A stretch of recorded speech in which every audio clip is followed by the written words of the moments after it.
ብልት ቆራጩ ጠንቋይ ጋር ሄድኩ። በሰላም ከሚስቴ ጋር ከመኖርበት ድንገት የሆነ ሰይጣናዊ የጥርጣሬና የቅናት መንፈስ ውልብ ብሎብኝ ሚስቴ ቺት ታደርግብኝ ይሆን የሚለውን ለማጣራት ነበር ጠንቋይ ጋር የሄድኩት። ልክ ጠንቋዩ ቤት ስደርስ መፈጸም የሚገባኝን ስርዓት ፈጽሜ ጠንቋዩ ጋር ቀረብኩ። ጠንቋዩም መጋረጃ ውስጥ እንደተሸፈነ እሺ ምን ነበር ጉዳይህ አለኝ። እኔም እባክዎ አባብዬ ሚስቴ ቺት ታደርግብኝ ይሆን የሚለውን ለማጣራትና ለማወቅ ነበር አመጣጤ ብዬ መለስኩ። ጠንቋዩም የጎረነነ ድምፁን ወደ ኖርማል መልሶ ተስፋ በቆረጠ ድምፅ አይ በቃ ይሄው ነው ጉዳይህ አለኝ። አዎ ይሄው ነው ምን ነው አልኩት። እሱም ምን መሰለህ በዚህ ጉዳይ አይደለም ለሌላ ሰው መፍትሄ ልሰጥ ይቅርና እስካሁን ድረስ ለራሴም ማጣራትና ማወቅ ያልቻልኩት ውስብስብ ጉዳይ ነው። እስኪ ና ጠጋ በል ብሎ መጋረጃውን ገልጦ አስገብቶኝ ጠንቋይነቱን ዘንግቶ ሁለት ወደ የባሳቸው ወዳጆች በሚያወሩት አወራር እንደ ወዳጅ በዚህ ጉዳይ ያሳለፈውን ታሪኩን ያወራኝ ጀመር። ይሄውልህ የጠንቋይነት ዝናዬ በጣም የገነነና ታዋቂ ስለሆንኩ በመጀመሪያ ምን ከመሰለች ቆንጆ ወጣት ጋር ትዳር መሰረትኩ። ብዙ ፈላጊ ቢኖራትም በቃ ካለኔ ዓለም የላትም ብዬ አምኛት ኑሮዬን ቀጠልኩ። ነገር ግን ጥቂት አብረን እንደቆየን ከሌላ ሰው ጋር ስትማግጥ አካባቢው ላይ ባለኝ ዝነኝነት የተነሳ የሚያውቁኝ ሰዎች እጅ ከፍንጅ ይዘዋት ፍቺ ፈጽመን ተለያየን። ከጥቂት ጊዜያት በኋላ ሌላ ትዳር መሰረትኩ። ከዚህኛው ጋር እንኳን ለረጅም ዓመት ነበር በትዳር የቆየሁት።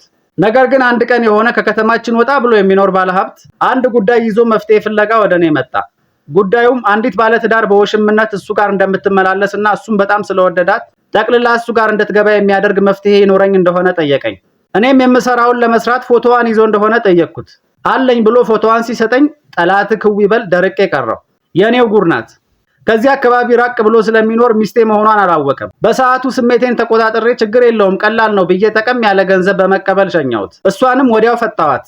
በተዘዋዋሪ ለሱም መፍትሄ ሰጠሁት። ከዚህ በኋላ ትዳር እርም ብዬ ሳላገባ ጥቂት እንደቆየሁ አላስችል ብሎኝ ሶስተኛ ትዳር መሰረትኩ። ይችኛውም እንደ በፊቶቹ እንዳታደርገኝ ብዬ በቻልኩት መጠን በአንዳንድ ነገር ፈትኛት ታማኝ ሆና አግኝቻታለሁ። እናም ተጋብተን ጥቂት እንደቆየን ሰፈራችን ውስጥ ከላጤ እስከ ባለ ትዳር ሴቶችን ሲወሽምና ሲፈጅ የነበረ አንድ ቁምላቸው የተባለ ሰውዬ ሞቶ ብዙ ሰው ስላቄመበት መሞቱም ያናክል አልተወራም።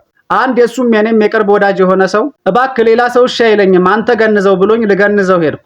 እየገነዝኩት እግሮቹ መሃል የተጋደመው ሲያተረማምስበት የነበረው ባሻው ጋር ስደርስ ድንገት አንድ ሐሳብ ብልጭ አለልኝ። ይሄ ከኔና ጥቂት ሰዎች ሚስት ውጪ ብዙ ሴቶችን ያተራመሰበት ባሻውማ አብሮት መቀበር የለበትም። ለኔም ለስራዬ ግብአት ሊሆነኝ ይችላል ብዬ ቆርጬው ኪሴ ውስጥ አደረኩት።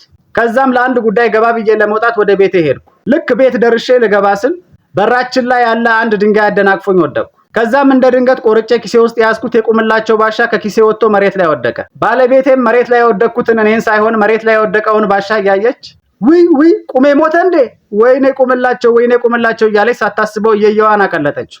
ከዛ በኋላ አስተውላ ለመረጋጋት ብትሞክርም ነገር ግን አንዴ ስሜታዊ ሆኗ ከአፏ አመለጣት። ታማኝ ያልኳት ሶስተኛ ሚስቴም በዚህ መንገድ መማገጧን በገዛ አፏ ተናዛ ተለየዋት። ከዛ በኋላ ይሄው ትዳርን እርም ብዬ እየኖርኩ ነው። እናም ወንድሜ ይሄ ይዘህ የመጣኸው ጉዳይ አይደለም ለሌላው መፍትሄ ልሰጥበት ለራሴም ምንም ሳይገባኝ የኖርኩት ጉዳይ ነው። እንግዲህ ፈጣሪ ለዚህ የጠንቋይነት ስራዬ ያዘዘብኝ ቅጣት ይሁን የሴቶቹ ቺት የማድረግ ረቂቅነት አልገባኝም። ለማንኛውም አንተን የምመክርህ እንደ ባል ማሟላትና መሆን ያለብህን እያደረክ አምናሃት መኖሩን የሚያዋጣህ እንጂ ቺት ለማድረግ ከፈለገችና ካሰበችበት እንደው የዋህነትና የፍቅር አምላክ ካላጋለጣት በስተቀር አንተ በምንም ጥበብና መመራመር አትደርስባት በማለት መለሰኝ።